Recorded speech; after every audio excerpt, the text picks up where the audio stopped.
Good afternoon, everyone, and welcome to our public lecture panel, Migration Rights and Islamic Ethics. We are pleased to welcome our distinguished guest speakers, Dr. Khaled El-Fadl from the University of California, Los Angeles, Dr. Ahmed Al-Dawoody from the International Committee of the Red Cross in Geneva, and Dr. Ray Giordini from Hamad Bin Khalifa University in Qatar. If you have any questions during the lecture, please send them to Dr. Ray under the Q&A section, and your questions will be answered by the end of the panel. We shall now proceed to our first presentation given to you by Dr. Khaled El-Fadl, who is a professor of law at the UCLA School of Law and the founder of the Institute for Advanced Usuli Studies. He is also the author of many books and articles on Islam and Islamic jurisprudence. His latest book is Reasoning with God, Reclaiming Sharia in the Modern Age. Dr. Khaled, the floor is yours. Yes, can hear you now. Okay.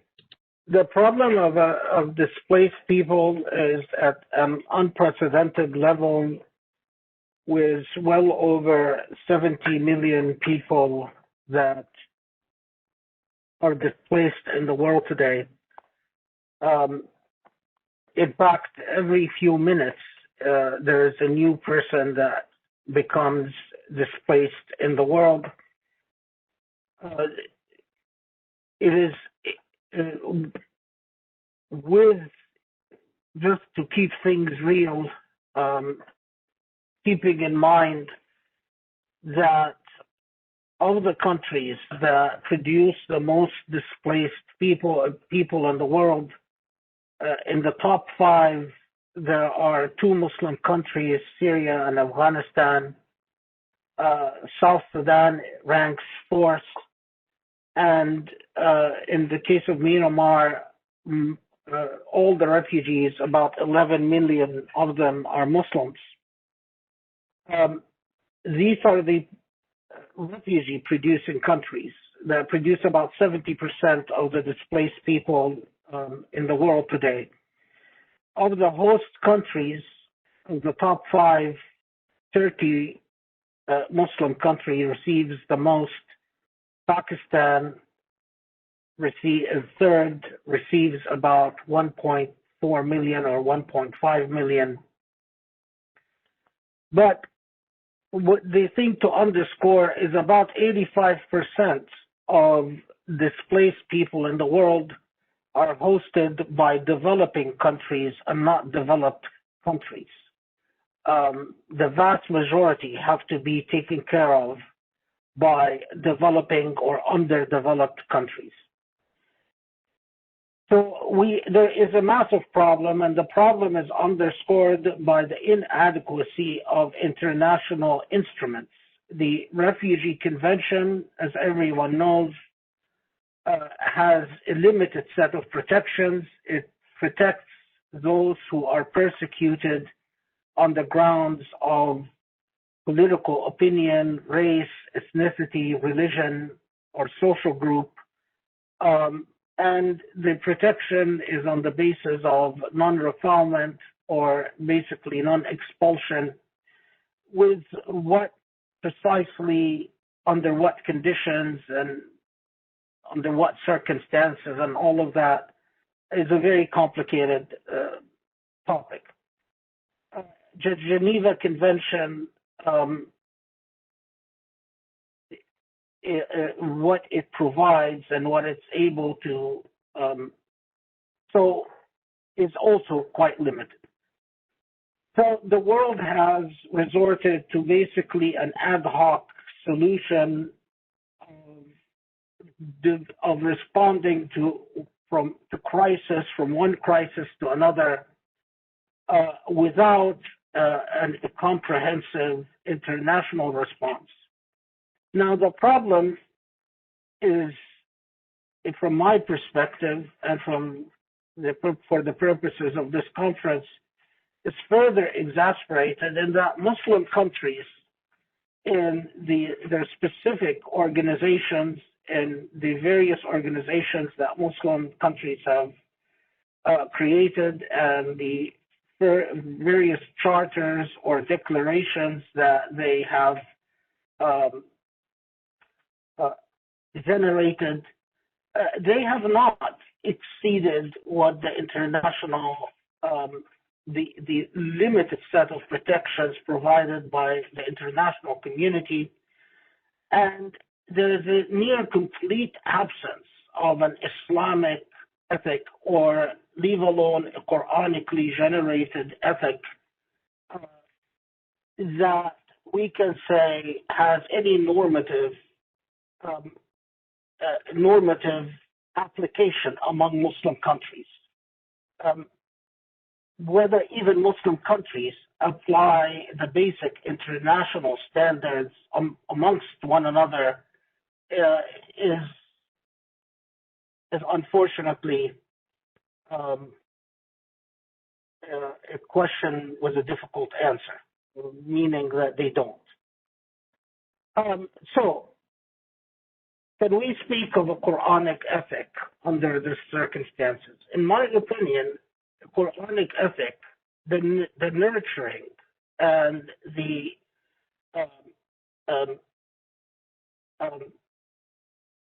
advocacy of a Quranic ethic, or something based on a Quranic ethic, that would hopefully play a normative role among Muslim countries is imperative. There are two prongs to a Quranic ethic.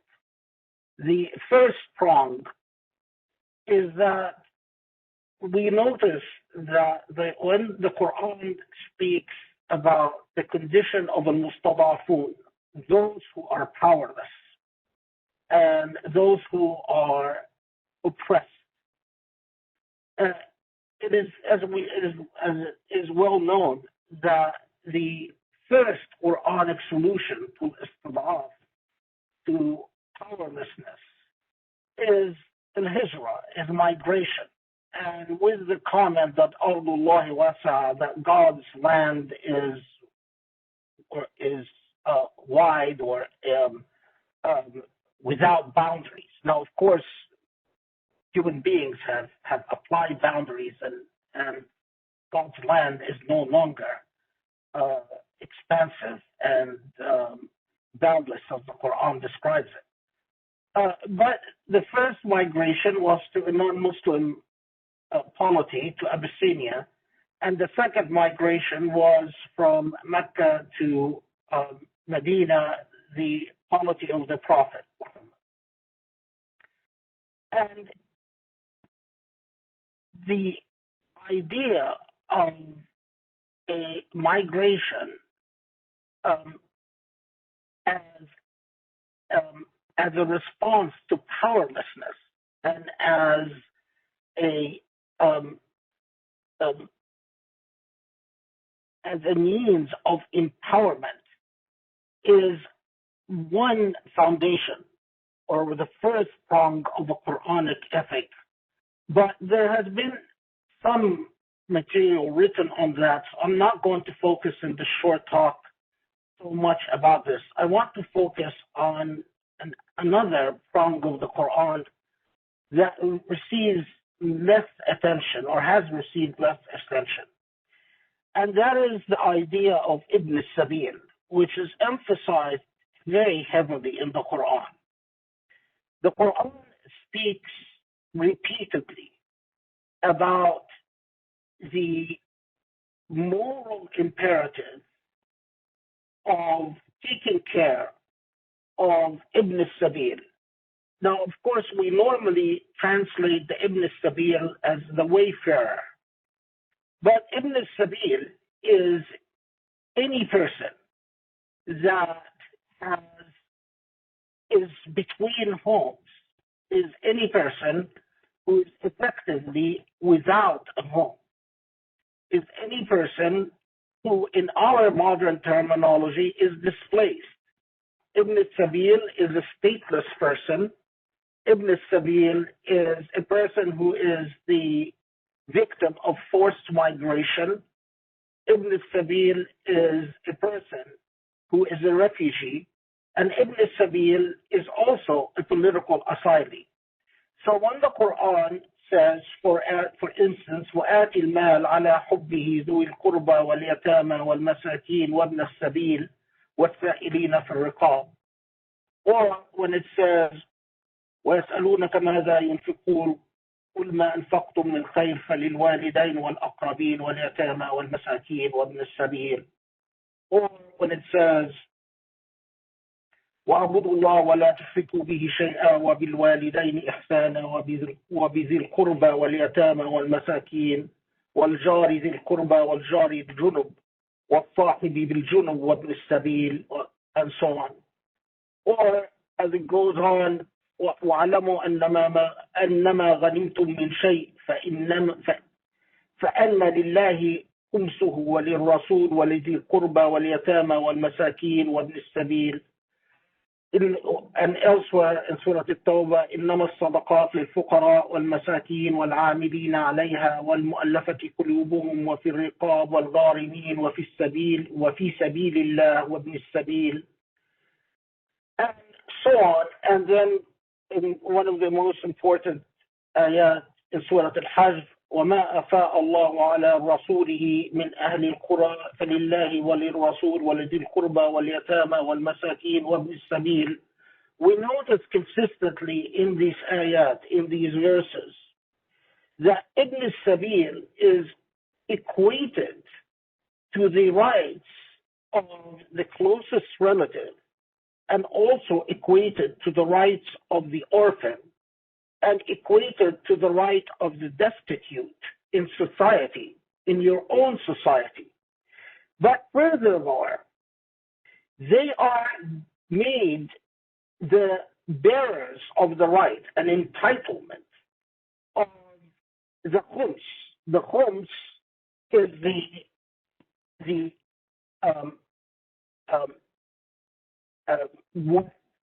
in medieval times, what was part of the booty of war, that's 1/5 that the state acquired from the booty of war, or the fiat, that had to be spent on the poor, the destitute, the orphan.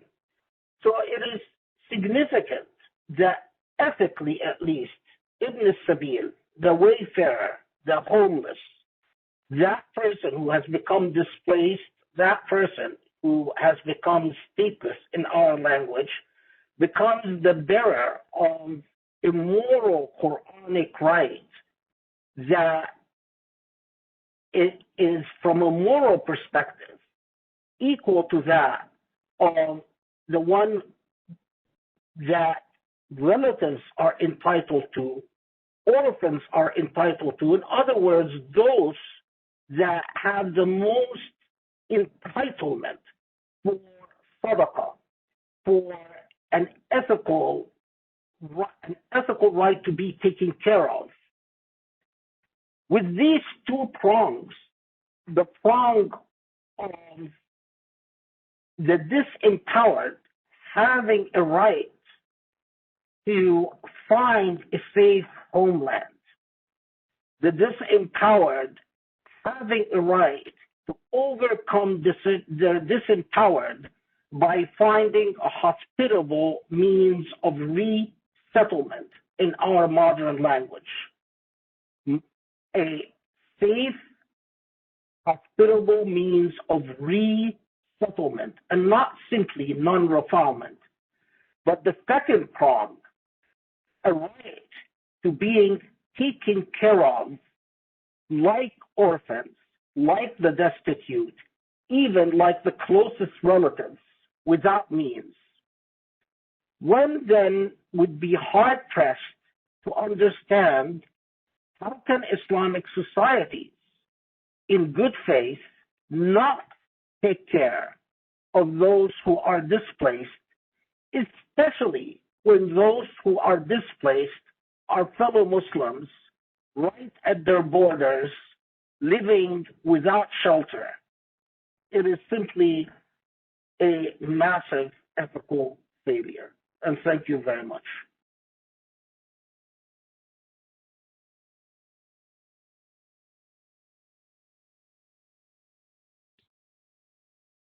Thank you very much. Rawan, are you there? Yes, Dr. Ray, I'm here.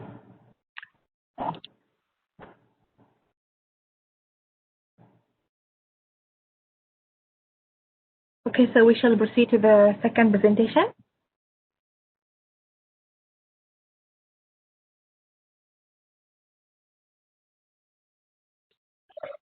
Yes, please. Okay. Okay, the second presentation is given to you by Dr. Ahmed Al-Dawoody. Dr. Ahmed Al-Dawoody is the legal advisor for Islamic law and jurisprudence at the International Committee of the Red Cross in Geneva. He also teaches Islamic law of armed conflict at the Geneva Academy of International Humanitarian Law and Human Rights in Geneva, Switzerland.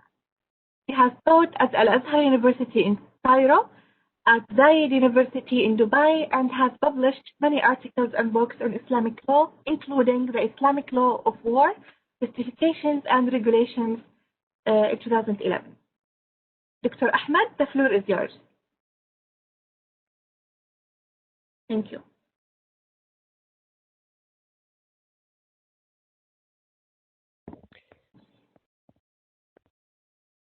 Thank you so much. Thank you for the kind invitation and for having this opportunity. It's always a great pleasure to listen and to read to Professor Al-Fadl, especially on this very pertinent topic. The United Nations Refugee Agency, UNHCR, states on its website that its primary purpose, and I quote, is to safeguard the rights and well-being of people who have been forced to flee. Together with partners and communities, we work to ensure that everybody has the right to seek asylum and find safe refuge in another country. We also strive to secure lasting solutions, unquote. So in the next few minutes, I will go back for over 14 centuries to briefly address how Islamic law attempts to achieve the same primary purpose of the UNHCR, namely safeguarding the rights and well-being of asylum seekers and refugees. I argue that engaging Islamic law in the efforts of the organizations mandated with safeguarding the rights and well-being of people forced to flee their homes is particularly pertinent today in the light of the following facts. Number one, according to the recent statistics of the UNHCR dated June 2020, which I repeat some of the statistics that Professor Al-Fadl also referred to a few minutes ago, that the greatest numbers of refugees worldwide came from the Muslim contexts.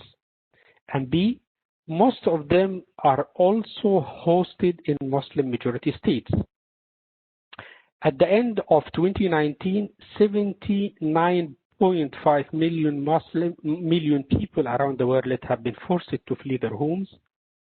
26 million are refugees, 20.4 under UNHCR's mandate, and 5.6 Palestinian refugees under UNRWA mandate. Significantly, 45.7 million are internally displaced, 4.2 million asylum seekers, and 3.6 million Venezuelan displaced abroad. Furthermore, 68 of all refugees under UNHCR mandate and Venezuelans displaced abroad came from 5 countries: Syria, 6.6 million, Venezuela, 3.7 million, Afghanistan, 2.7 million, South Sudan, 2.2 million, and Myanmar, 1.1 million. So in the same vein, 39% of refugees are in top 5 hosting countries, namely Turkey, hosting the largest number of refugees with 3.6 million people, Colombia 1.8, Pakistan 1.4, Uganda also 1.4, and Germany 1.1 million.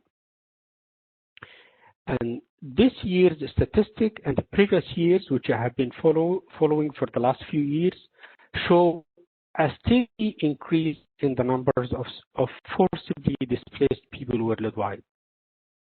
And more importantly, for the purpose of this presentation, a steady increase in the number in Muslim contexts. And sadly enough, this crisis of forcibly displaced people worldwide is highly unlikely to decrease in Muslim contexts, at least in the near future.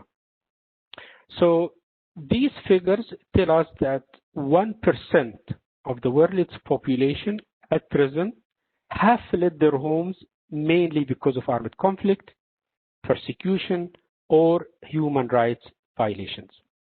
Therefore, and second, in addition to the relevant international legal frameworks, other formal or informal legal frameworks, norms, cultures, and traditions should be also used in international society's efforts to increase the protection of forcibly displaced people.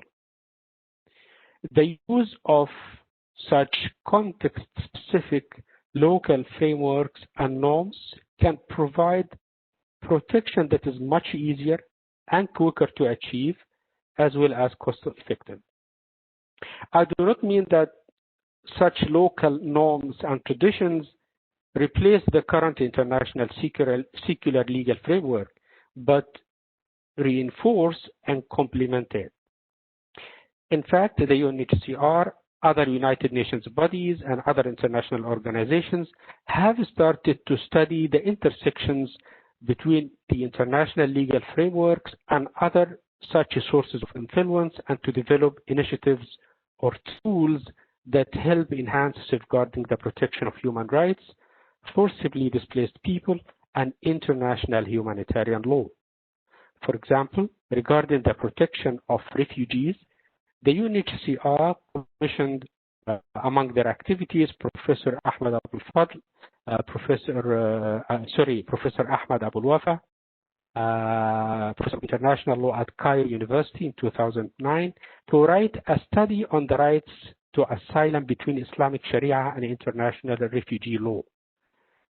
And in his foreword to this book, Mr. Antonio Guterres, the then United Nations High Commissioner for Refugees, wrote that, quote, "A genuine strategic partnership between UNHCR and the Islamic world is vitally important to the continuation of this 14th century-old commitment to generosity, hospitality, non-discriminatory protection," unquote.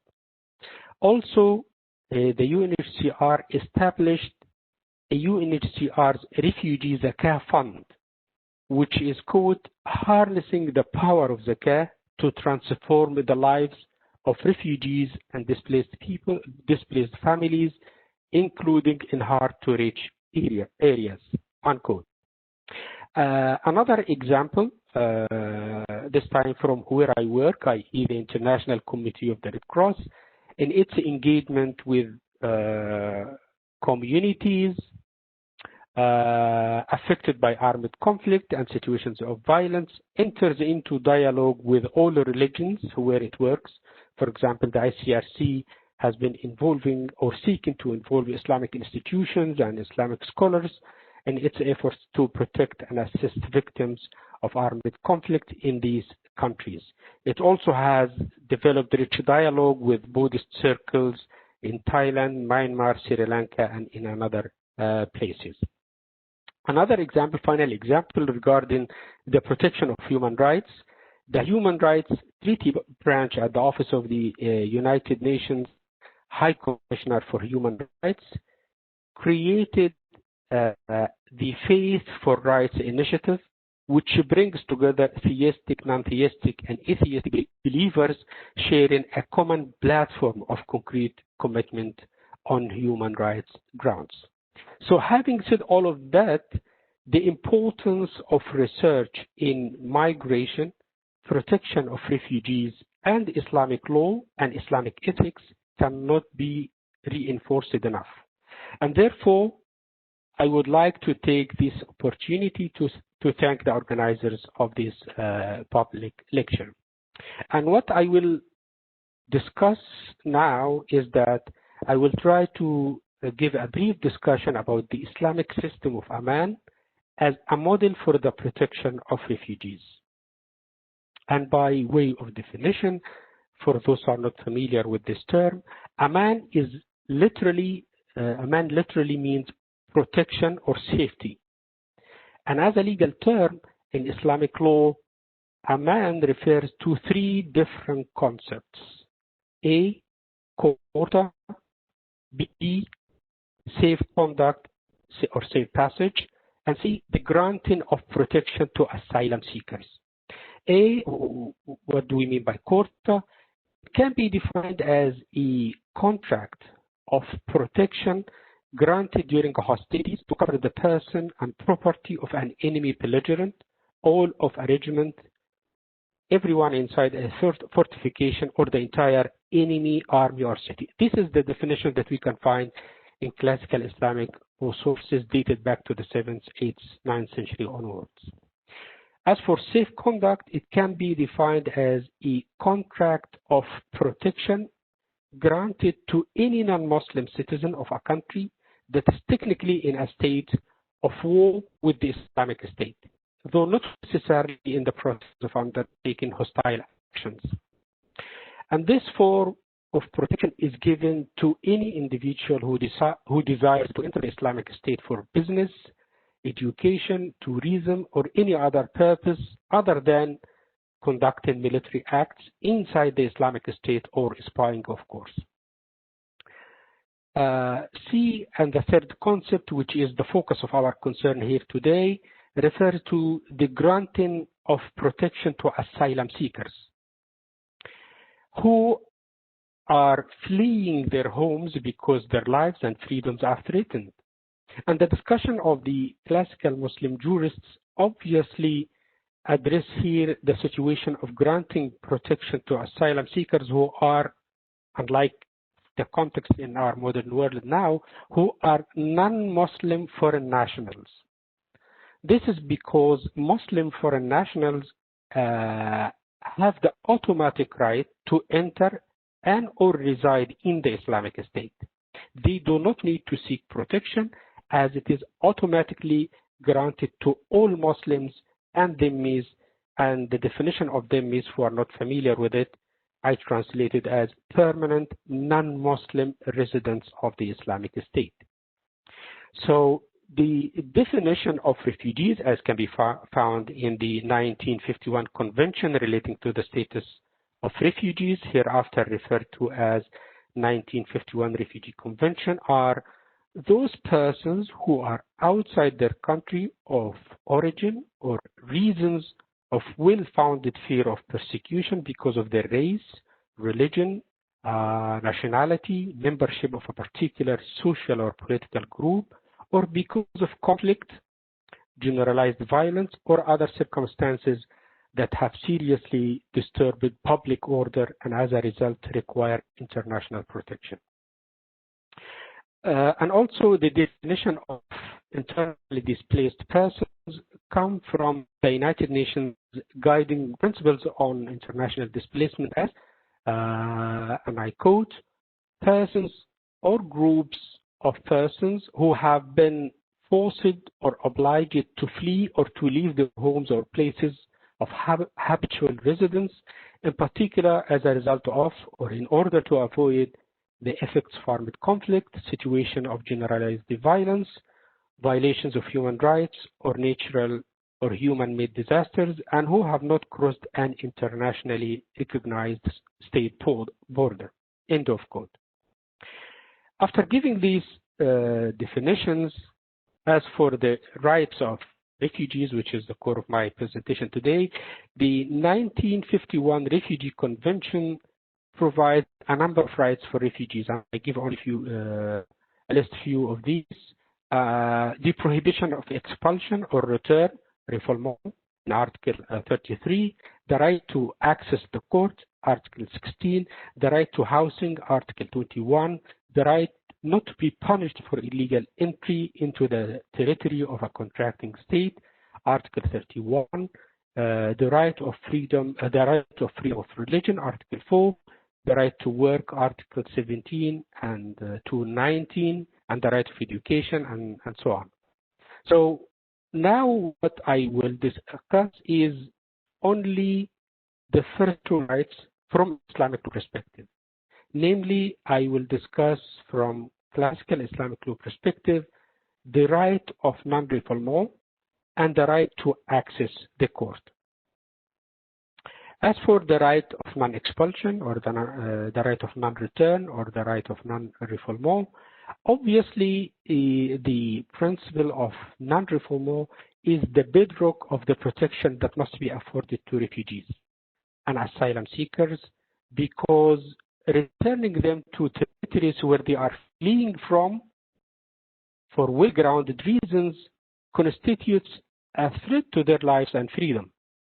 And seeking refuge and asylum is an issue that Muslims can easily relate to historically and emotionally.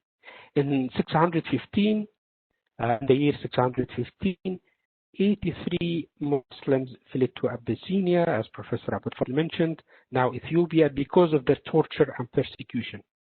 Abyssinia was chosen as the first destination for Hijra, or flight, in Islamic history because its king, the Negus, was a righteous man who would not allow anyone to be oppressed in his territory.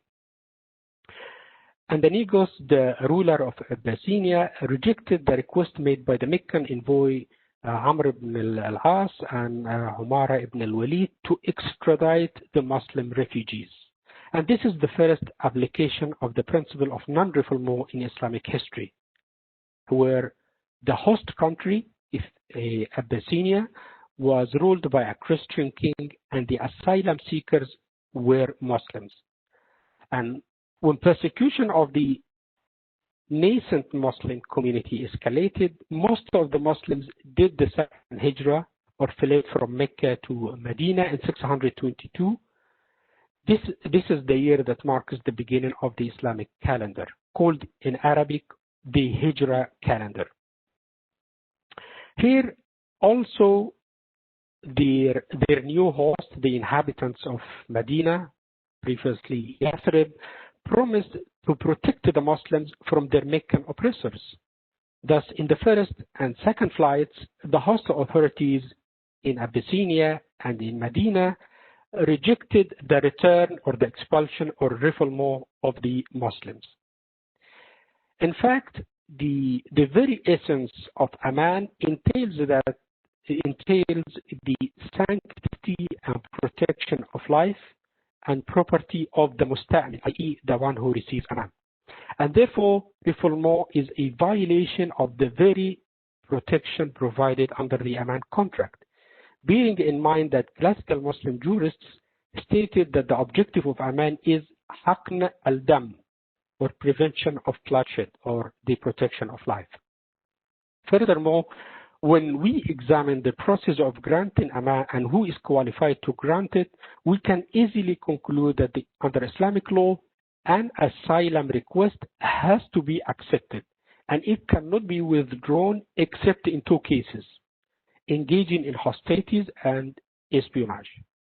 Even though when Aman is withdrawn in these two cases or after the expiration of its term, a musta'min or refugee or asylum seeker, according to the Quran, chapter 9, verse number 6, must be escorted to their place of safety. And therefore, it can be concluded that refoulement to the place they fled from and where their lives and freedom will be threatened is prohibited according to this Quranic text.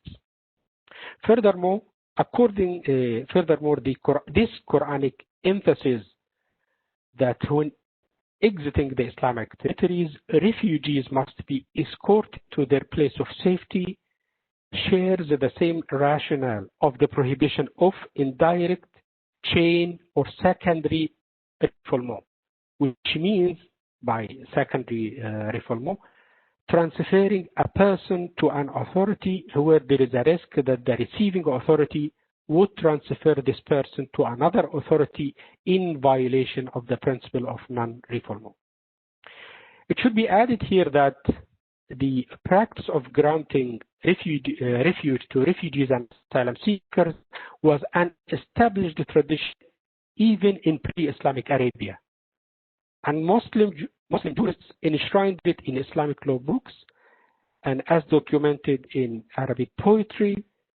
Providing protection to refugees was one of the noble traits that the Arabs before and after Islam used to be proud of, and hence failing to provide this protection to refugees was a shameful act. And as for the right to access the court, Article 16 of the 1951 Refugee Convention reads, quote, 1.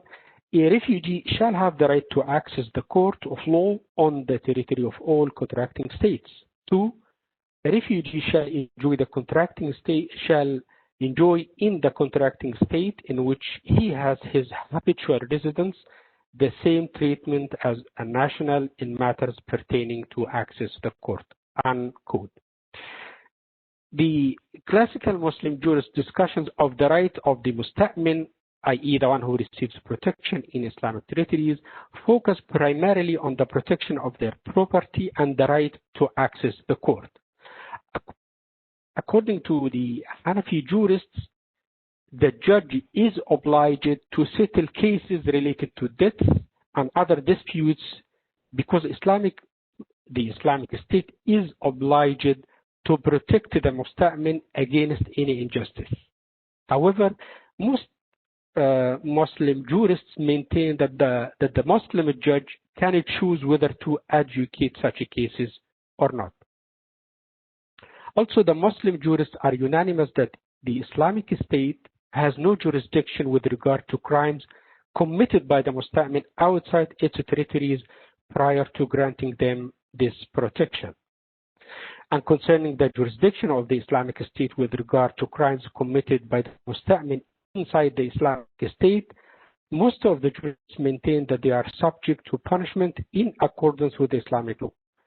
But Abu Hanifa, who pioneered the doctrine of restricting the jurisdiction of Islamic law to crimes committed inside the territories of the Islamic State by its permanent citizens, distinguished between two kinds of crimes committed by the musta'min inside the territories of the Islamic State.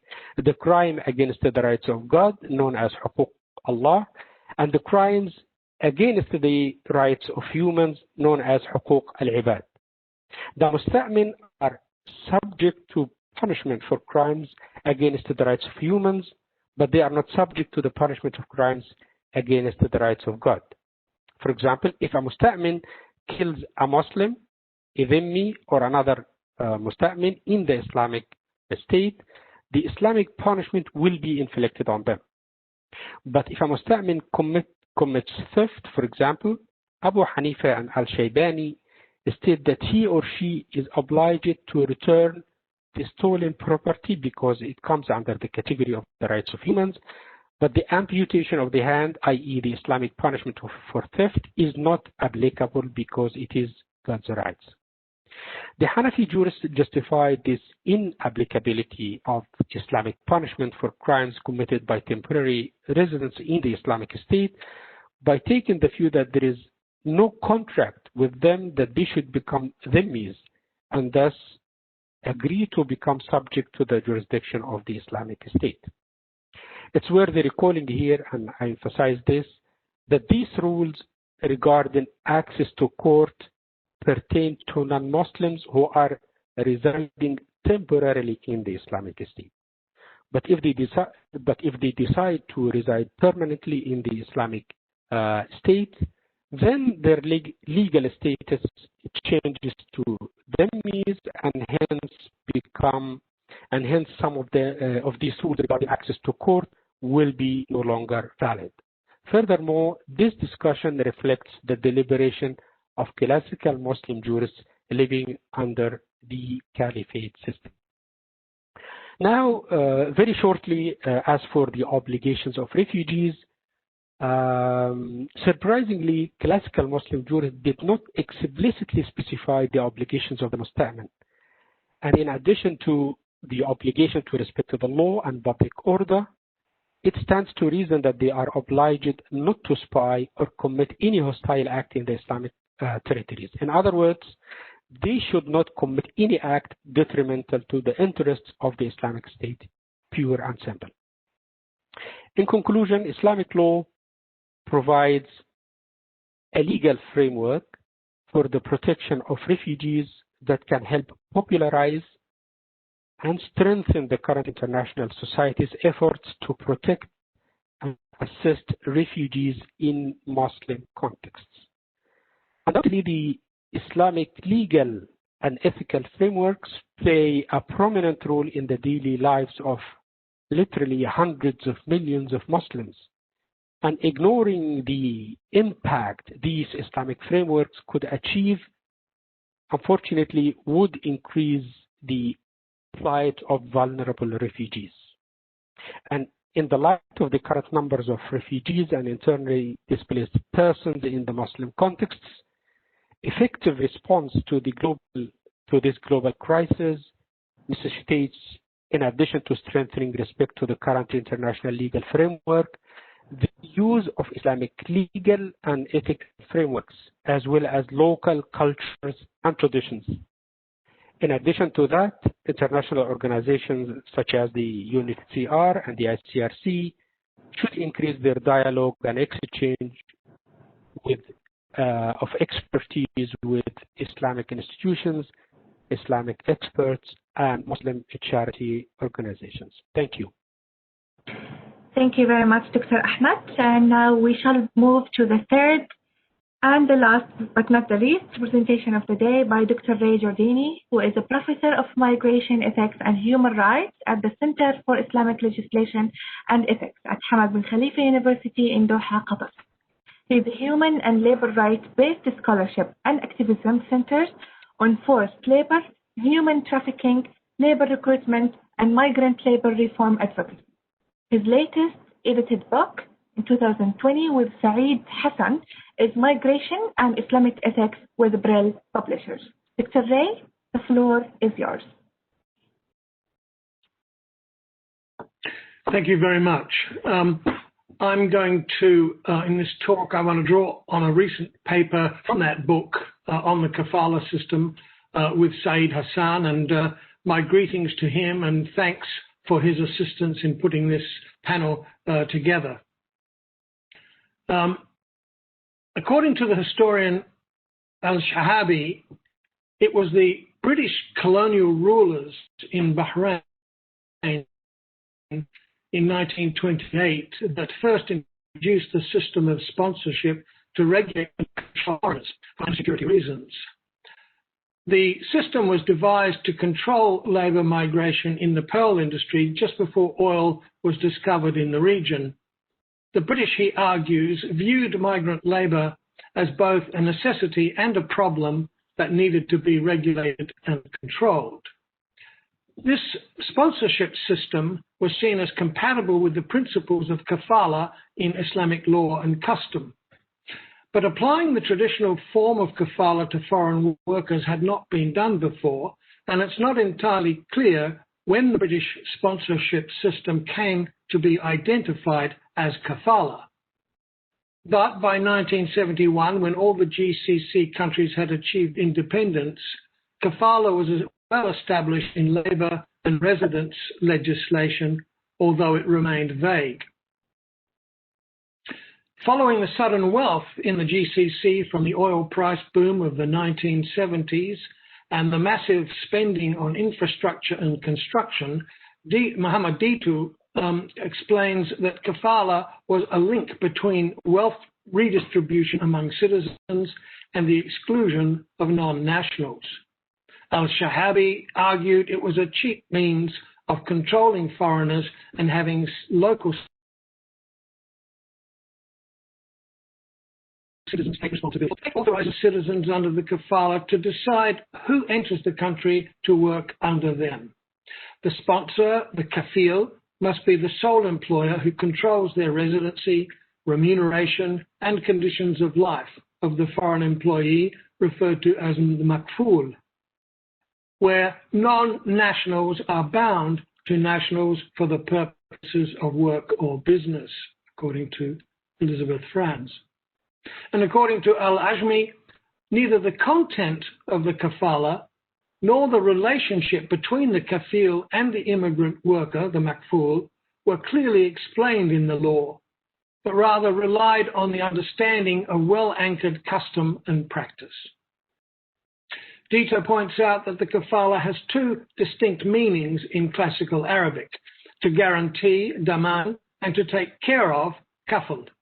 In the former sense, kafala is often employed in the commercial and business transactions.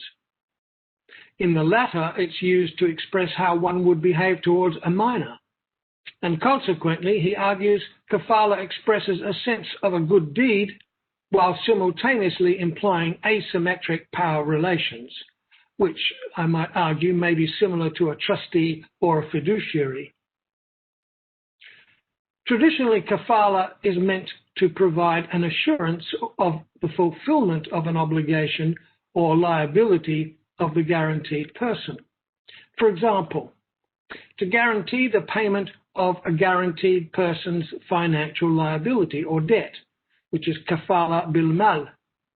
To guarantee the presence of a certain person at a specified time and place, kafala bil nafs.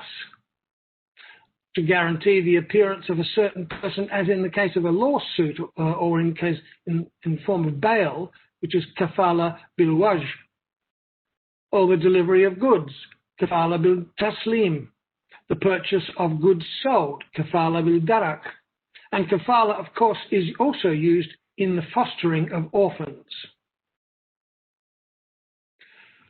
Between the classical legal usage and the new form, most scholars have seen it merely as linguistic, that is, name only.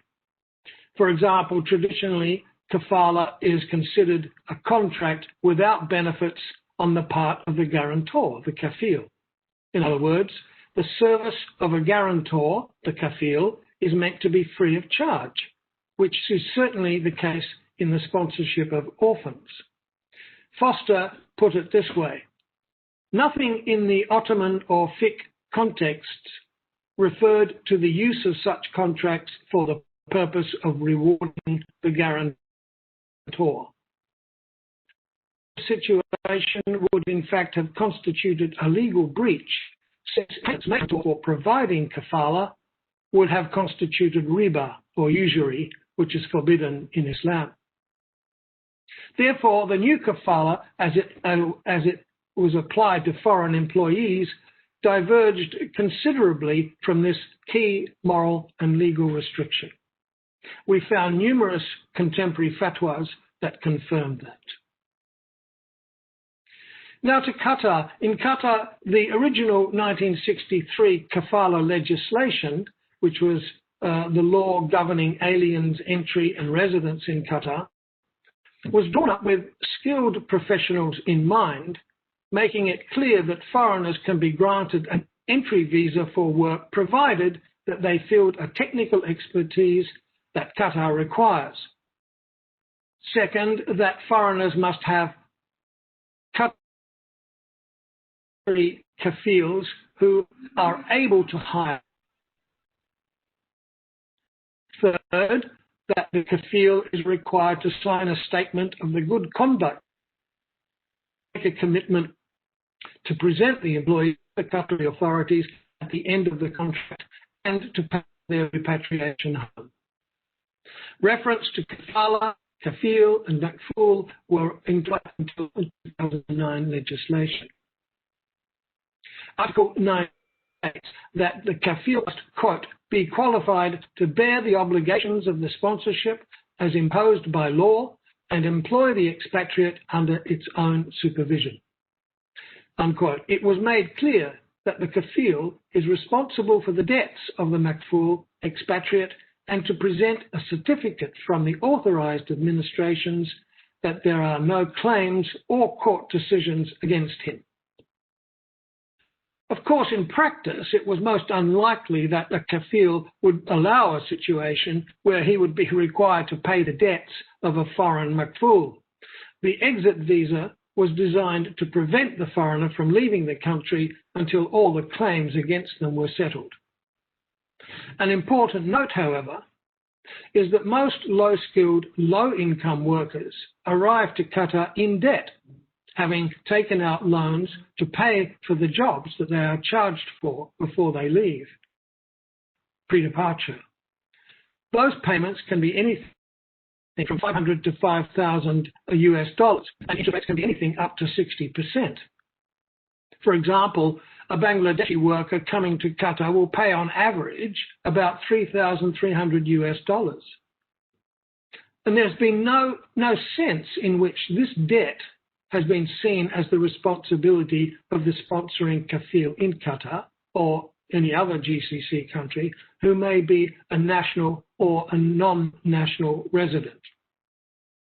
As a footnote, however, it should be noted that in 2017, the Supreme Committee for Delivery and Legacy for the 2022 World Cup introduced a universal reimbursement scheme requiring its contractors to reimburse the recruitment charges that workers paid.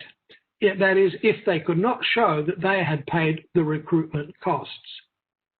It's unclear, however, whether this was based on the traditional expectation of the responsibility of the kafil. I think not.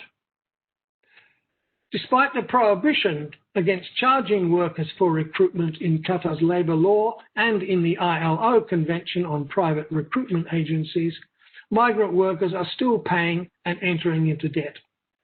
Part of the money that they pay goes to personnel of employing companies like manpower supply companies, human resource managers, procurement and facilities managers, and so on. These are the kickback bribes or exaction given by recruitment agents in the countries of origin to obtain the labour supply contracts. All, of course, paid for who have no idea how their money is being dispersed. These back payments aggregate to billions of dollars in GCC. Those employing companies to pay the costs of recruiting foreign workers, and because they are being paid in the recruitment of workers, there is a strong incentive to maintain this. This work system serves to workers because they have to remain until they pay off their debts, regardless of the conditions they find themselves in when they arrive. Under kafala, coupled with the control of the kafil, guaranteed a stable. And this is how the condition of forced labour, today called modern-day slavery, identified. The reforms in Qatar over the past few years have been attempting to rectify the manipulation of the kafala system that has led to such immoral and illegal behaviour and that violates the rights of migrant workers. Under intense pressure since the awarding of the World Cup in 2010, Qatar has been urged to abolish the kafala system altogether. Organisations like the International Labour Organization, Amnesty International, Human Rights Watch, the International Trade Union Confederation, UN Special Rapporteurs, and other human rights-based advocates published damning reports on labour and human rights violations in Qatar and throughout the GCC. Pressure was also placed on FIFA, the governing body of the World Cup. In 2014, the ILO accepted a complaint brought against Qatar regarding non-compliance with its obligations as a signatory to the Convention on Forced Labour and on labour inspections. The government was required to implement corrective measures to prevent a full commission of inquiry. In 2015, the term kafala was taken out completely in the residence law. The kafil or sponsor was changed to al-mustaqdim, the one who summons the newcomer, or sometimes translated as the recruiter. The makful, or person being sponsored, was changed to wafid, meaning a newcomer. Of course, there were criticisms that changing the names was pretty superficial and inadequate, and did not mean the abolition of kafala in practice. So there's a secularization going on now. Soon after, replacing the exit visa with a travel notice, but still requires approval. Engaging employers without permission was allowed, but only on completion of the contract period or after 5 years' service. The Qatari authorities claimed that the kafala system had been abolished in favour of a system that relies solely on the contractual relationship between the employer and the employee. They could have explained how important contracts are in Islam, but still the critics were unimpressed. Fines for passport confiscation were increased, the number of labour inspectors doubled, the establishment of Qatar visa centres in countries of origin, better online access to complaints mechanisms and judicial procedures, elected joint committees within enterprises, a separate law for domestic workers, and other promises to abolish the kafala finally satisfied the International Labour Organization. The complaint was dropped after an agreement to enter into a 3-year technical cooperation with the ILO in 2017. It established a project office in Doha in April 2018, working closely with the Ministry of Administrative Development, Labour and Social Affairs. And it's likely that agreement will be renewed for another 3 years. The most recent legislation, with the collaboration and support of the ILO, have attracted the praise of all of Qatar's previous critics. In particular, the almost complete abolition of the exit visa requirement, including for migrant domestic workers, changing employers, an increased minimum wage, and for the first time, a minimum food allowance and minimum accommodation allowance. The latter will come into force in March. Perhaps the most reform is the elimination of the requirement for permission of the sponsor to change employers. The No Objection Certificate, or NOC, as it is known, is no longer required. Standard notice periods of 1 or 2 months apply, and 72 hours for domestic workers. The abolition of the NOC promises the development of a competitive local labour market that the kafala system has actually invented. So it will be interesting to see if competition develops between employers who will offer better wages and conditions to entice employees of other companies. There is some evidence that that's already occurring. Despite the congratulatory atmosphere at this time, caution by some is being expressed, suggesting that the kafala has not really been eliminated entirely. For the nuances of these continuing problems, you can look up migrantrights.org. Although I will mention the criminal charge against employees of absconding is a particularly vexed and insidious practice. Absconding means running away, and running away is typically associated with slavery. And there has been much unnecessary suffering under this provision, and it should be seen as redundant with the abolition of the NOC. Wages, the issue most complained about by workers in Qatar, are particularly important because of the clear Quranic dicta that require employers to pay on time and to pay what is properly owed. Continuing cases of non-payment of wages is again a vexed issue and is now being referred to as wage theft, and I think that's an appropriate term. Improvements to the wage protection system should assist in Qatar. This is an ongoing issue made more acute by the exploitation by employers in the context of the COVID virus pandemic, but also because employing businesses are themselves not being paid, which in many cases is a deliberate strategy to bankrupt, to avoid financial responsibilities. But that's another story. In conclusion, what we see is the secular British origin of sponsorship being Islamicized to the sponsorship to kafala, and now a reversion back to a secularization of kafala and indeed policies implemented for its entire abolition. It is still early days. Since 2010, when the spotlight was put on Qatar when winning the bid for the 2022 Football World Cup, the very concept of kafala has become associated with the practice of modern-day slavery, something evil. The head of the International Trade Union Confederation used a mantra that kafala equals slavery. Kafala, at least as applied to foreign workers, has been demonized, and any association with it now is something shameful. And indeed, we now see reports that Saudi Arabia also is going to abolish the kafala system in the new year.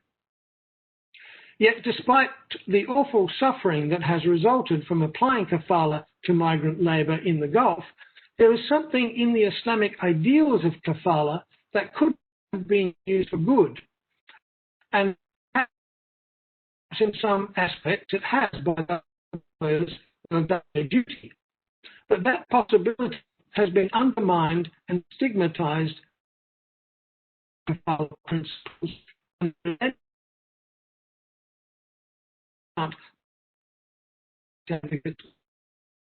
abroad. There is no doubt and plenty of evidence unwavering will at the levels to reform and toxic system of industrial relations in Qatar. And as Migrant Rights noted, a willingness to engage with international NGOs, with trade unions and UN agencies. But there's always resistance. The kafala and the system of labour recruitment have maintained control and profitable economic certainty over the foreign workforce in powerful but unethical ways. So it will be interesting to see how its abolition will play out in the last 2 years before the World Cup and after it. Finally, I take the kafala to be an example of what Professor Ahmed Al-Fadl calls Islamic moral impulses. That the kafala could have been a moral inspiration as an ethical impulse of virtue and could have been, I quote, marshalled by contemporary Muslims into significant theological and ethical engagements with the modern discourses on human rights and dignity, unquote, as pertaining to migrant labour in Muslim states.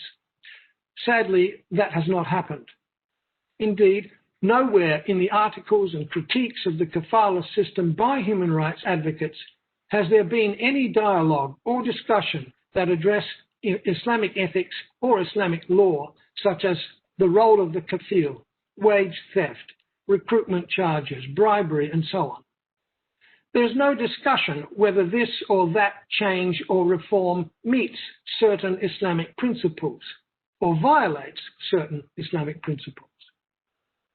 But the reality is that kafala, as an ethic of trust and responsibility, has not been successful as applied to labour force relations over the past almost 100 years. Its reform in the past decade has been piecemeal and tense, but increasingly serious and substantial. The current reforms, as described, indicate a necessary move in the development of a local labour market that hopefully will be regulated in an orderly and safe manner. Along with this, the ethical consciousness and practice of sponsors, of employers and their representatives may come naturally as an invisible hand, but that remains to be seen. Thank you.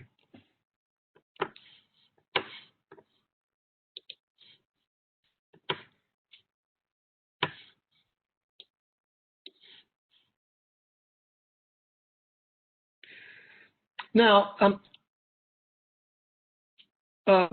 we move to questions. I have one question that is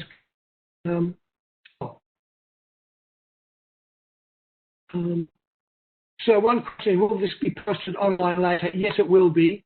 It will be posted on the CILE website. You haven't answered that. Okay.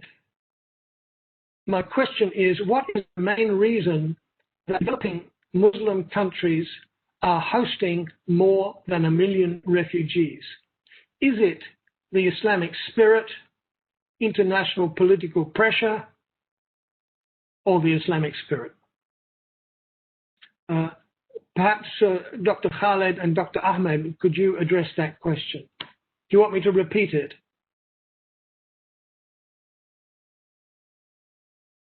Yeah?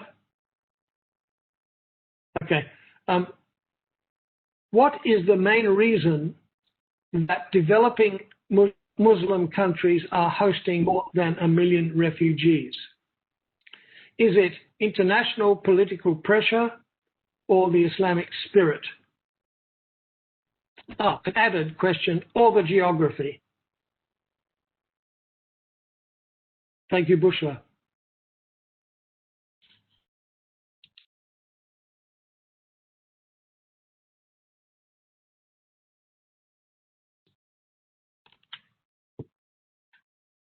Dr. Ahmed, would you address that? You can't hear me. Oh. I can hear you, but shall we give the floor to Professor Al-Fadl? Shall we ask him first? He doesn't seem... Yeah, I have asked him, but I'm not sure if he heard me. Dr. Al-Fadl, did you hear the question? Oh, sorry. Yeah, it was on. I heard the question. Oh. Would you like to say to make a response? No, I heard the question. My response, unfortunately, is that it's very pragmatic. It's simply the geography, the reality of Palestinian refugees and the tragedy of Palestine and the ongoing unsolved problem with Palestinian refugees, the invasion of Afghanistan, of course, the invasion of Iraq, and then after that, the Arab Spring and the ensuing events in Syria and Libya and Yemen and so on. So the countries that are contiguous to where there has been a flow of refugees have been, and also I have to add another element. In the case of refugees from China and refugees from Myanmar and refugees from Bosnia, I cannot ignore the impact of Islamophobia and the increasing problem of legitimization of targeting of Muslims and persecution of Muslims.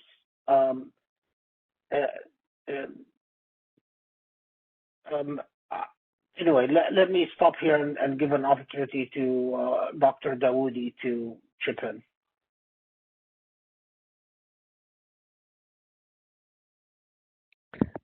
Thank you, Professor Al-Fadl. I think my answer is around the same line. I think geography is the main factor here, because if you look to the figures, you will see that the biggest numbers of refugees are hosted in neighboring Muslim countries. But this also does not exclude the other elements mentioned in the question itself, in terms of whether it is an Islamic spirit or the Muslim solidarity spirit. You can find also among the population in neighboring Muslim countries, especially that the issue itself of hijra or flights or being forced to flee from one's home for whether because of armed conflict or persecution, I would say it resonates with Muslim sentiment, with Muslim emotions. But this also does not preclude that pressure from certain Western countries to encourage Muslim majority states to host some of these refugees, because it's making it's making it a big problem, especially for Europe. And we see also some other certain Western countries.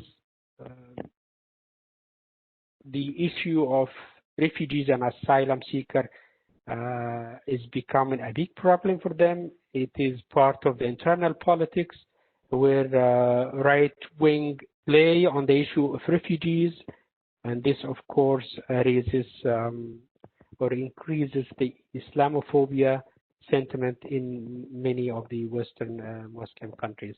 So I would say that it's a combination of different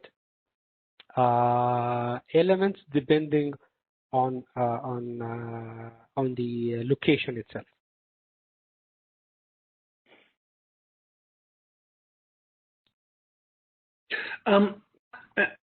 Any other questions in relation to this?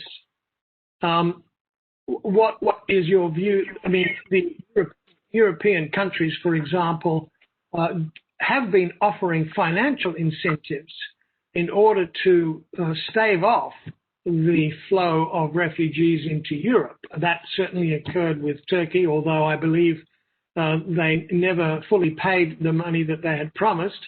But also interventions on the other side of the Mediterranean, in North Africa, for example. And the playing out of the rescue boats, for example, in the Mediterranean, some at various different points. For example, the Italian rescue missions stopped with the assumption that if they stopped rescuing people and people simply died, that would be a deterrent for others trying to make the journey. However, that didn't occur. People still attempted the journey and many died. And so it was actually up to private philanthropic people to get boats and to start rescuing. So these are the complicated issues that kind of confound what might be happening here. I wonder if you could comment on that.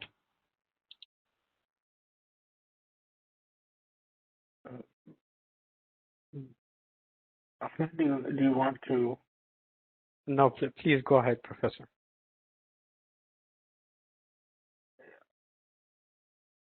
Yeah, I'm not sure. I mean, I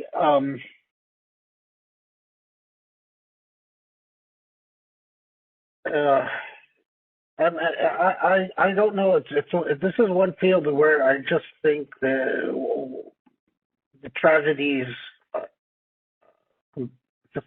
compounded one after another.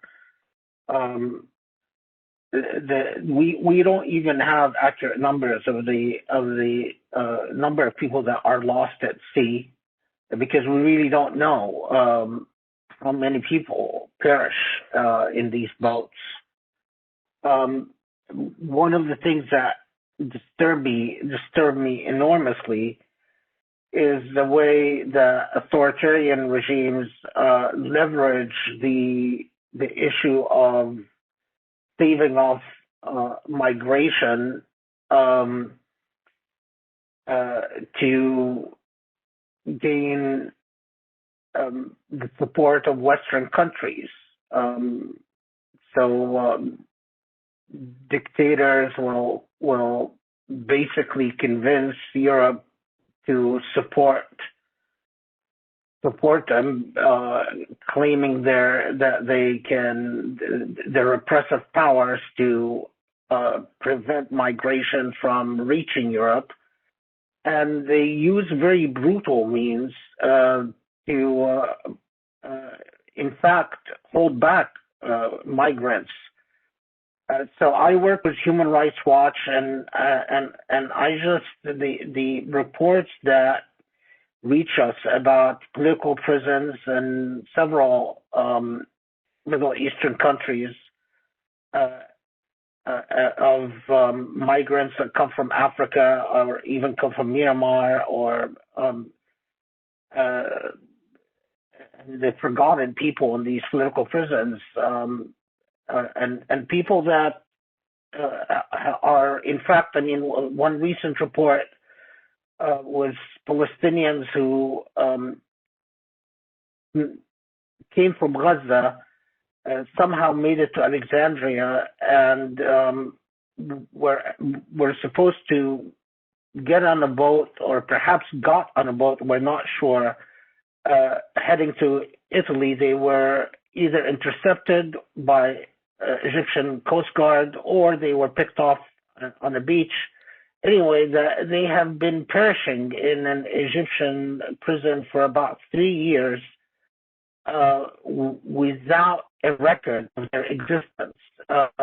We found out about their existence by happenstance, by absolute coincidence, although they officially they don't exist. So this is just one area where the amount of tragedies are just horrendous, and I don't know where to begin or where to end. And I think if we get away from diplomatic talk and we speak about the reality on the ground and what human society seems to be willing to tolerate, it's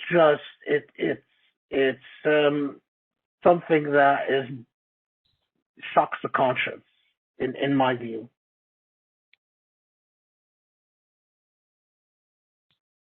Thank you. Yes, that's a very good point. Dr. Ahmed. I think we all here agree that the crisis of refugees and IDPs is a terrible human tragedy. But just a suggestion from where to start, and this relates to the theme of this lecture today, where we can find in Islamic law or Islamic ethics a kind of legal or ethical imperatives to rescue refugees. The irony here is that we have seen that examples from like the UNHCR is reaching out to the Muslim community. If you Google UNHCR Zakah, you will see a platform at the UNHCR where it accepts the CAR funds to support or protect or assist refugees. And it has been, this is a bit ironic as well, that for the last, I would say, a decade or two, there are some researchers or Islamic researchers from the UNHCR seeking to study the Islamic law or the Islamic ethical contributions to help protect and assist refugees. And I think here, this is the role of civil society, academics, and community leaders, is to try to reach out to the civil society, to the general public, and to highlight the amount of this humanitarian tragedy and see where from Islamic normative sources there could be a contribution to alleviate the suffering of these vulnerable people. I think this is the role that we can do, and hopefully at some point there could be kind of lobbying or awareness raising or dissemination where politicians or where states could take this issue a bit more seriously.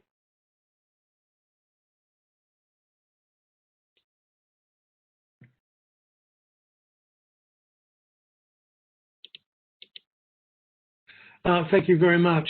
That actually nicely leads into the next question that we have received, which is a good one. Outside of the international refugee law framework, what is the prospect of the implementation of Islamic migration rights in Muslim states, particularly those which are not signatory to the 51 Refugee Convention? And that includes all the GCC countries, as also mentioned here. So, do you have a comment to that question. I hope you. Do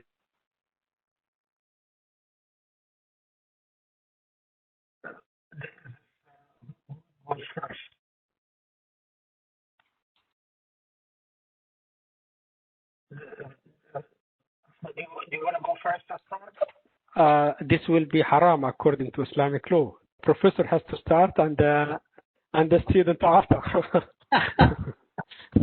unless you want me to.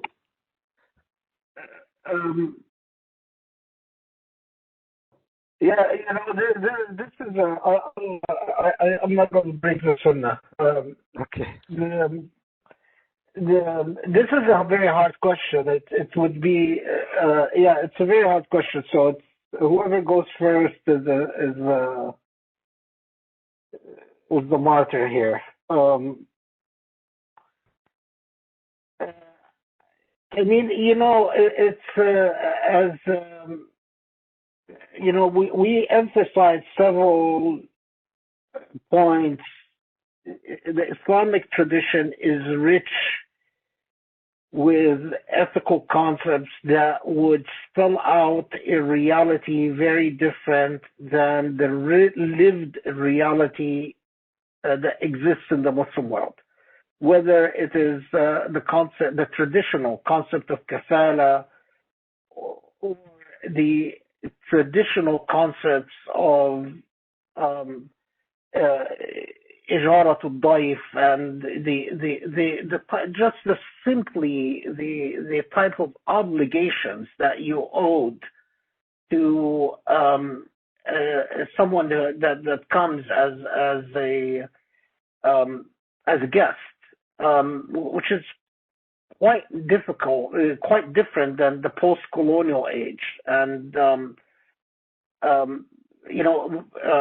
or the Quranic concept of Ibn Sabil, or the Islamic legal concept of Aman, or the Quranic concept of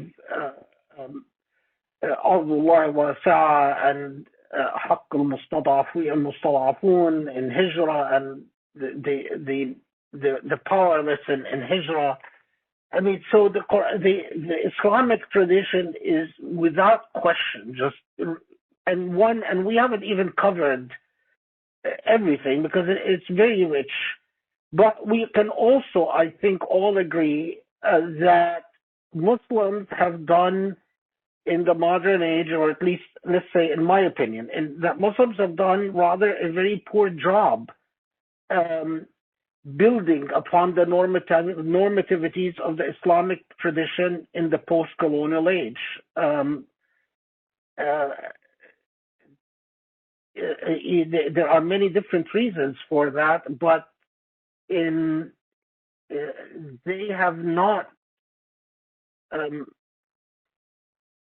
a very good job developing their ethical, moral, or legal tradition into the modern age. And I think that applies across the board. So then, to what extent can Muslims really develop something now? I don't want to sound like a pessimist.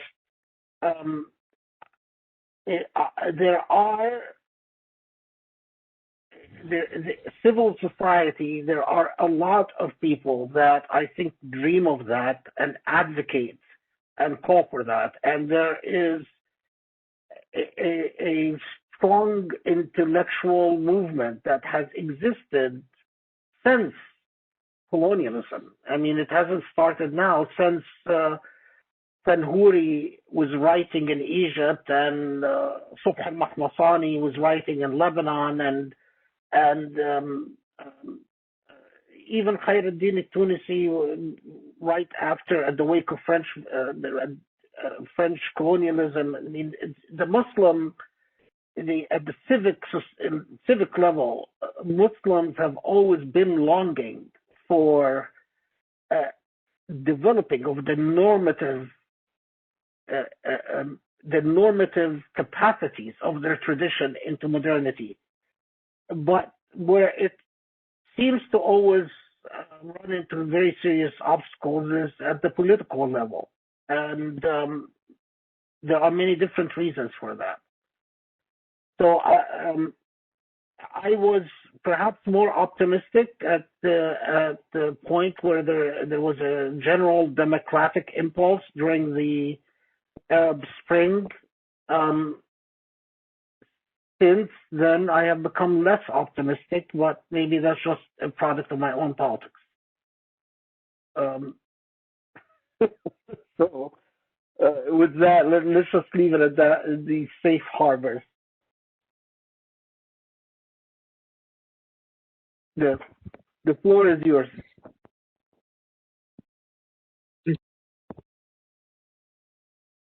Yeah, Me? I'm done. Okay, So, thank you. Thank you so much. I have to start first by saying that this is an excellent question. This is not only the $1 million question, this is the multi-billion-dollar question. Why I say this?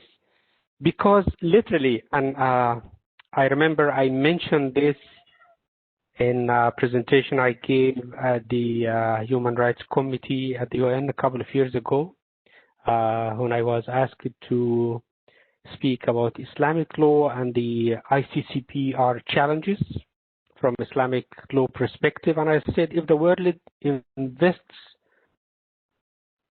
billions of dollars in answering this question or finding how Islam could contribute to human rights or alleviate the suffering of the victims of the violations of human rights or the victims of armed conflicts, it's a worthy investment. Why? Because this affects the daily lives of not only hundreds of millions of Muslims, but literally billions of people alive on daily basis. Of course, if we bear in mind that the population of Muslims worldwide today 1.7 or 1.6, but at least something like 700 million Muslims are living in non-Muslim societies as we speak. And this has an impact also in stability in non-Muslim societies. And this, just to be brief here, it impacts or Islamic law or Islamic ethical imperatives could have a great impact on enhancing human rights in the world today. But the positive note here, and before I say this, I have a comment back to Professor Al-Fadl. I think the martyr here is not the one who starts, but the one who speaks after Professor Al-Fadl, because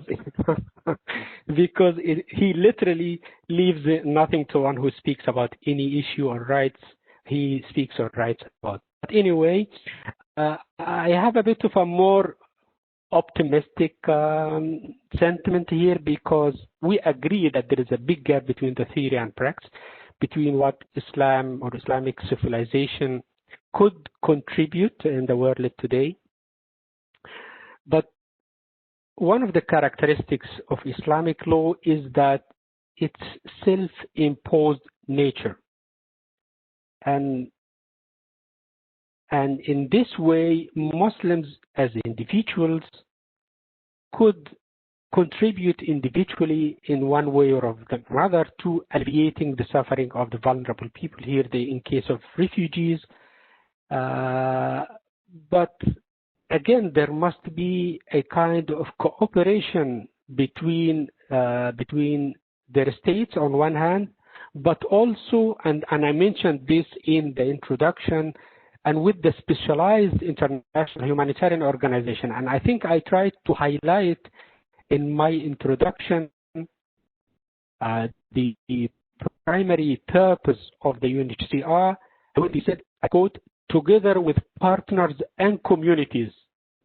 And in my text, I underlined the words partners and communities, because this is part of the answer to this question, where partners, they could be academics, institutions, they could be civil society organizations, where they could partner with either their local authorities or international organizations who have specialized expertise, who have been spending at least decades, if not centuries, in this specialized expertise where they can bring together or work together hand in hand to help refugees, let's say, in terms of providing needs, basic needs for their survival, in terms of providing education in times of while they are in refugee camps or IDP camps.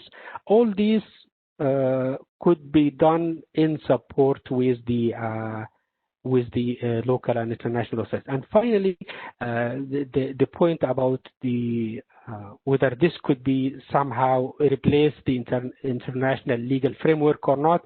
I mentioned in my presentation that the idea is not to replace this secular international legal framework. The idea is not, but I said to universalize or popularize, because this brings a local element.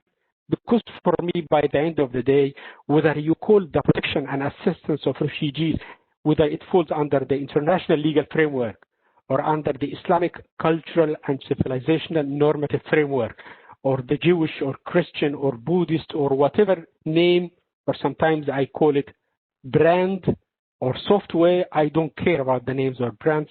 We are here about saving people's lives, about contributing humanity, and I think every single culture, every single legal framework has a right or has or should be given the possibility to contribute to making our world a better place.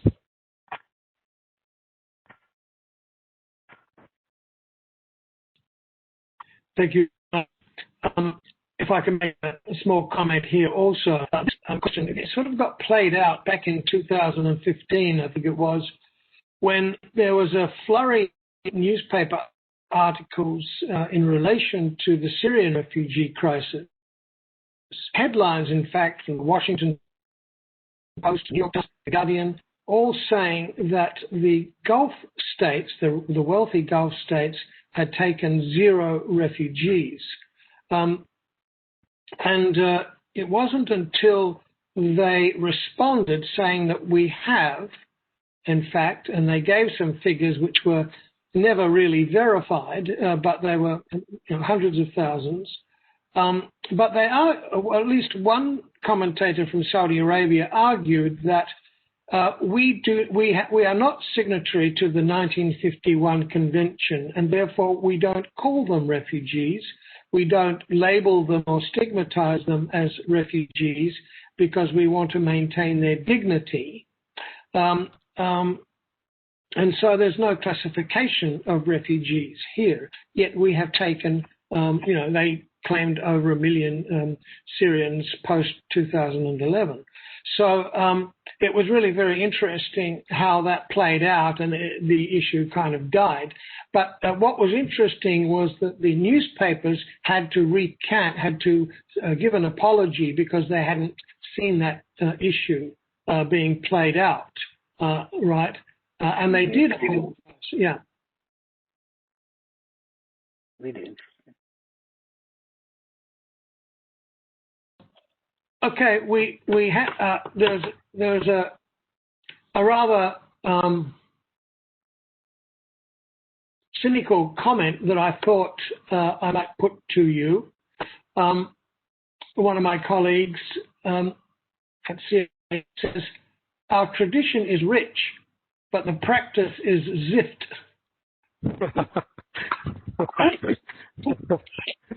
Please, instead of talking about colonialism, please talk about what we have been doing for the last century or more. I think we have been successful in turning Muslims materialist instead of taking them back to religion. Would you care to comment on that?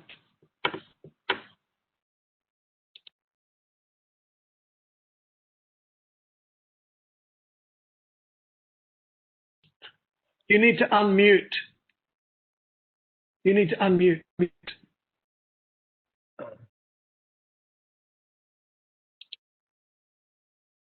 Okay. Can you hear me now? Yes. Yes. Okay. It's not in response to my incendiary comments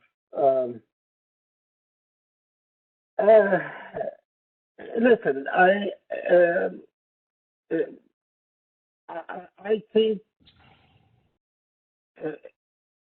I agree that it's not just Muslims that have turned materialist, but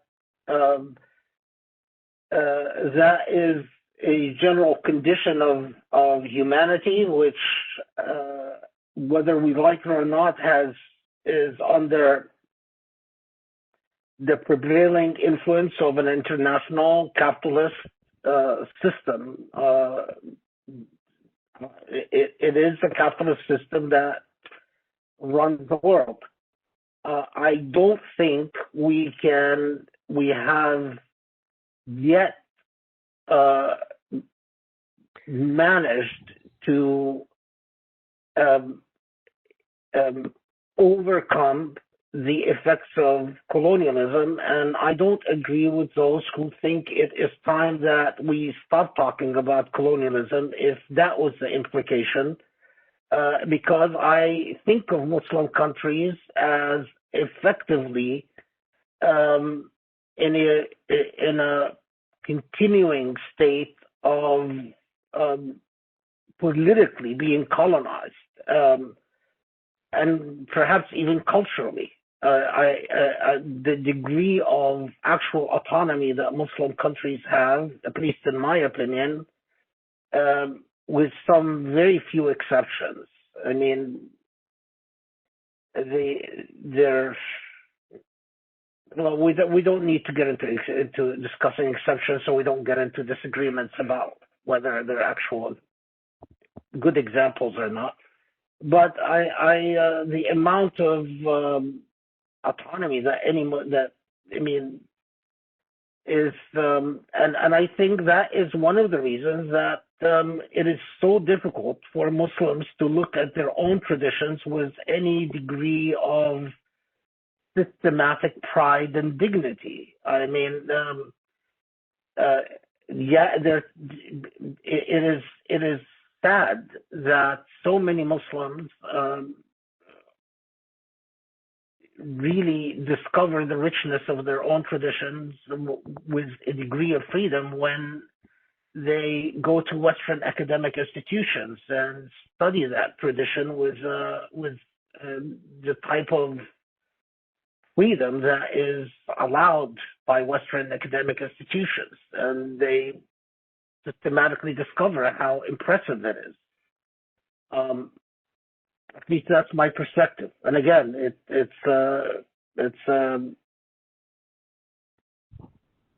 I understand that it comes from a particular point of view, but yes, we have Muslims are largely a cultural consumer society. The vast majority of Muslims produce very little, consume a great deal, and that cannot be separated from the way that they relate to their religion, unfortunately. Because the ethics of their religion is not about consuming. The ethics of their religion is about virtue and the production of virtue. And that's a paradigm shift. That's a theological issue. Ahmed, don't want to create problems for you, or create messy, swampy waters for you. I know I create these type of grounds for people who but so make of it as you wish. Yeah. I just have also to say that I like the rhythm of the sentence about rich and zift. So if I take a different take on this, I would say that it always depends on which part of the cup do we look at. It's always a complicated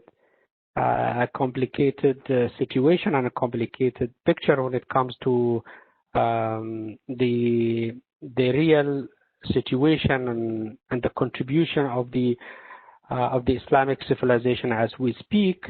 But when the statement refers to materialism, it is very well known that the Islamic civilization keeps a very good balance between spirituality and materialism. And I remember in Prince Charles' lecture under the title Islam and the West in 1993, where he specifically mentioned that the Western civilization could learn from the Islamic civilization to keep the good balance between materialism and spirituality. So, I'm sorry, did you say Prince Charles? Yes, Prince Charles of Wales, in his famous lecture at the Center for the Islamic Studies, at Oxford Center for Islamic Studies, and I think it's available online under the title Islam and the West, where he highlighted that this is something that the West can learn from the Muslim world. So we all agree that the contribution. Anyway. Sorry? I said I'm not sure if I would believe him, but carry on. Okay. Please. Okay. And sorry. But the point here is that we all agree that the contribution of the Islamic civilization at present is very minimal to what it can contribute to humanity.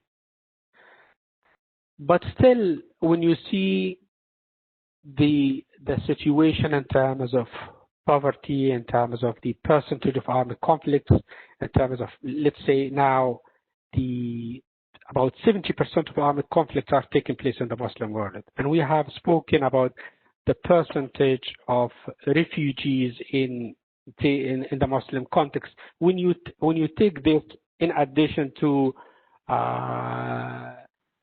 the poor education, to poor governance, all of these factors combined together, I would say that still Islam is contributing, or the Islamic civilization or the Islamic culture is somehow contributing to the survival of people who are suffering from basic needs.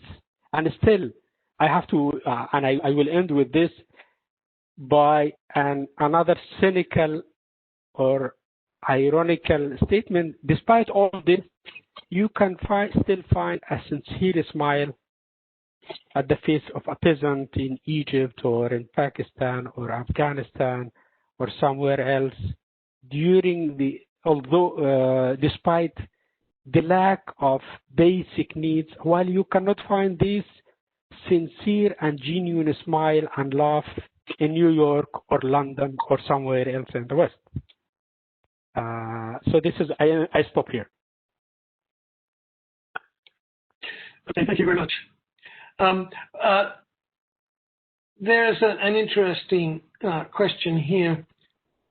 As individuals, what actions can we take to help the governments or the refugees directly to guarantee that their rights are fulfilled? And I think that's the kind of question that many people ask, because then not everybody is connected to an organization or institution, but rather they have a conscience and they want to do something. So I think that's possibly where that question came from, and it's a very good one. Say something about that. Dr. Al-Fadl, say something. I get very nervous about it.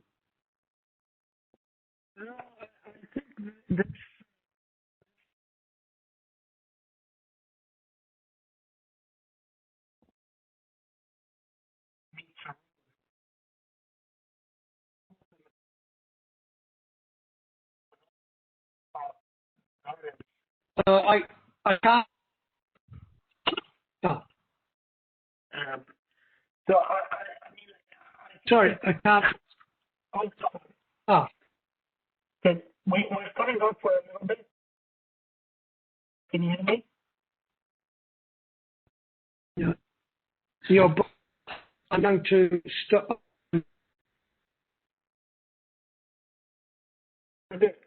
Maybe, can you hear me now?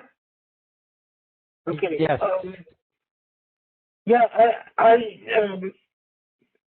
really, for one thing, I mean, where does it make a big difference? There are,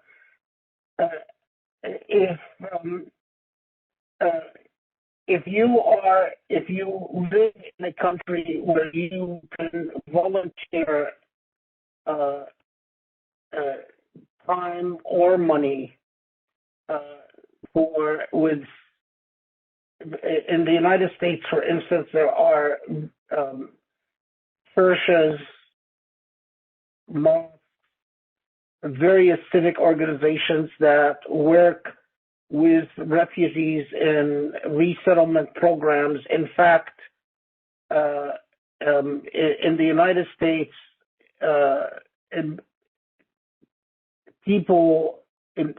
anyone granted political asylum must be coupled with a resettlement agency that are not government funded, and these agencies rely on private donations, and a lot of the refugees need people to help them even with very basic things like driving them around, helping them get their kids to school, helping them do their shopping, helping them with translation, introducing them to just very basic things in life. Things like that make a huge difference.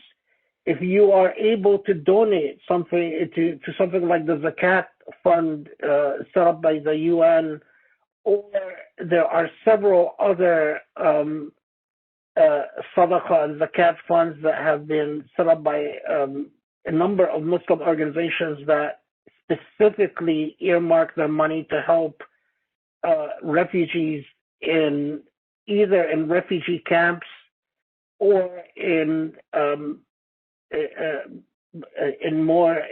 sort of resettlement programs in specific countries. The need for money, especially with the loss in funding, the UNHCR has recently suffered, and UNRWA has suffered, and so on. The need for money is acute. But I can't underscore if you can volunteer time. In my experience, the thing that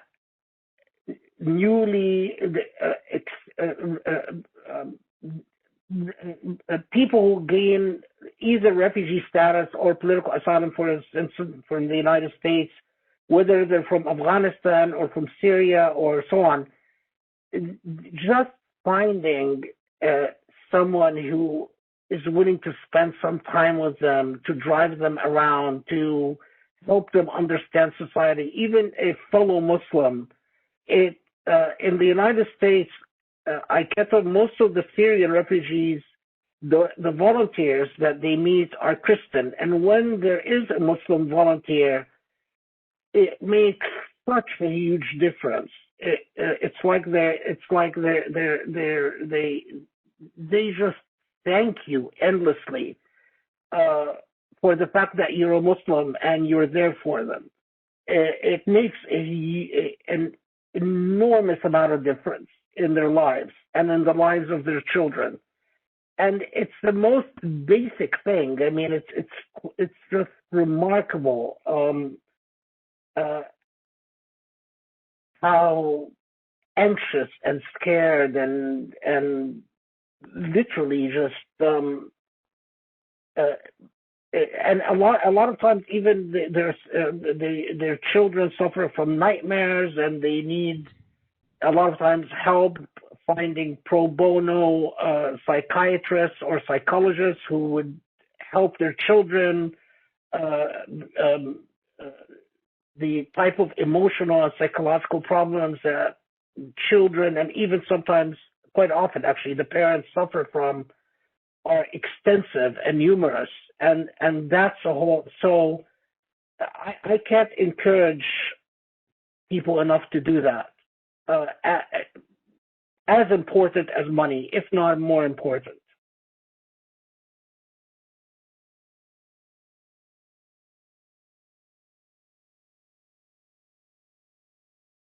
Yeah, I'll stop here.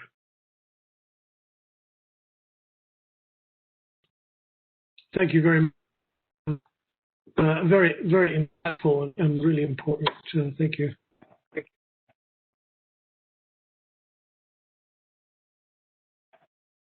Ahmed, do you want to? I would say the same. It's just to volunteer time or money, depending on if you want to donate money. It depends on whatever local or international organizations that you feel comfortable with. But also, I think donating time is very important, and you can find in your country, let's say, for example, if you can donate time to volunteer with the Red Cross or Red Crescent societies in your country, if they have some programs or activities that can help refugees or IDPs, if you can donate clothes, if you can donate time, for example, to teach kids in refugee camps. I think this is a big issue that's confronting the international society now, where the right of education, whether in armed conflict situations or in refugee camps, this will be a big favor because, or a big contribution, because one of the main problems and worry of families in refugee camps is that they want their kids to continue their education. So if you can donate to teach some of the kids in the refugee camps, I think that this is also would be something that's very valuable, along with all the other examples that Professor Al-Fadl gave.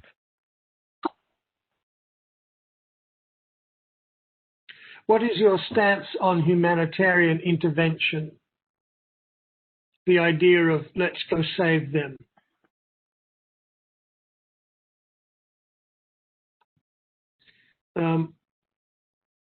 He says, we found this.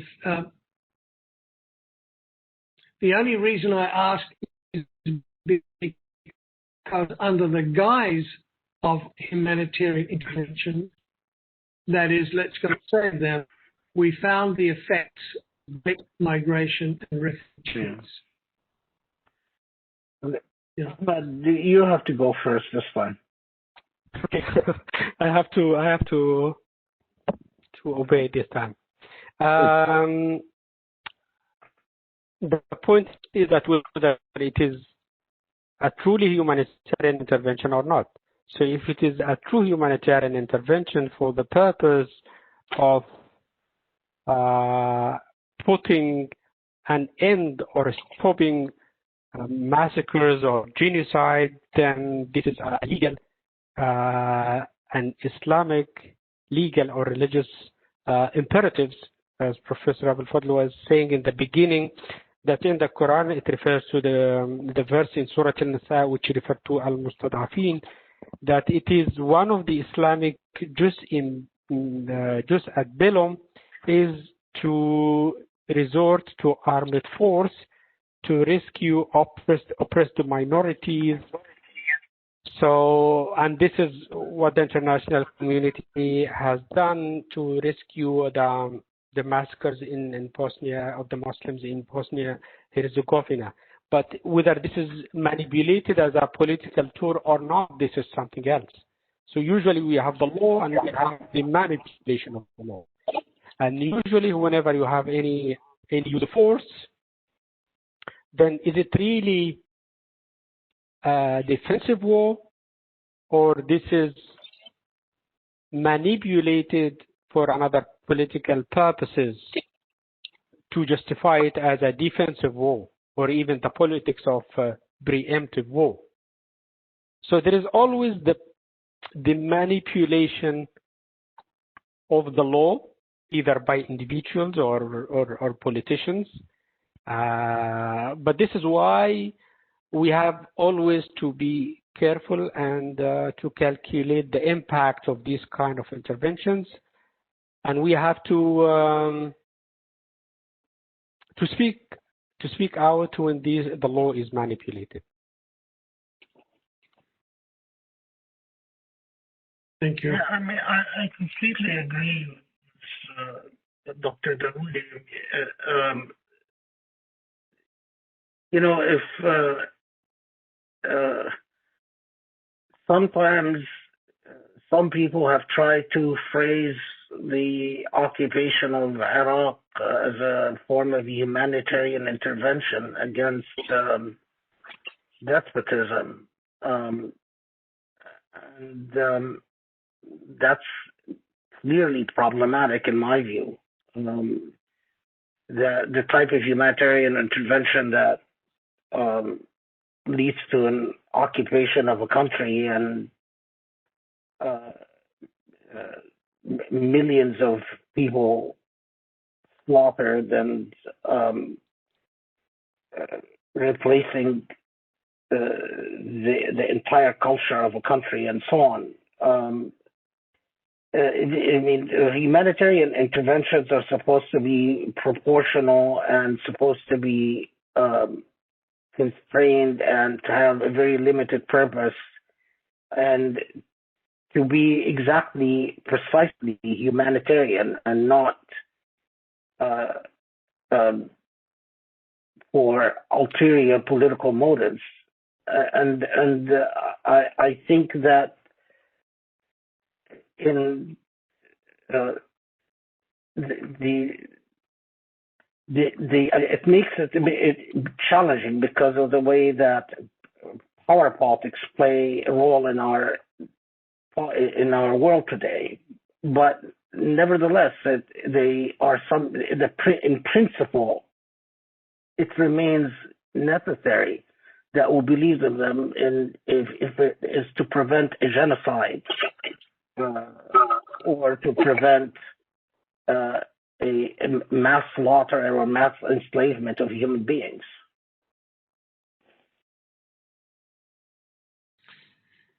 Indeed. On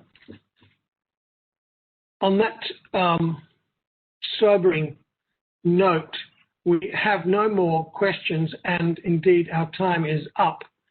So may I thank you so very, very much, Dr. Khaled El-Fadl and Dr. Ahmed Al-Dawoody, for your participation and your insightful papers and comments. It's been a great session.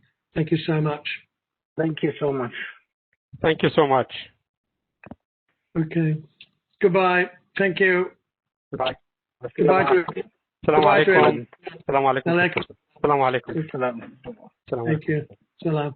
Salam.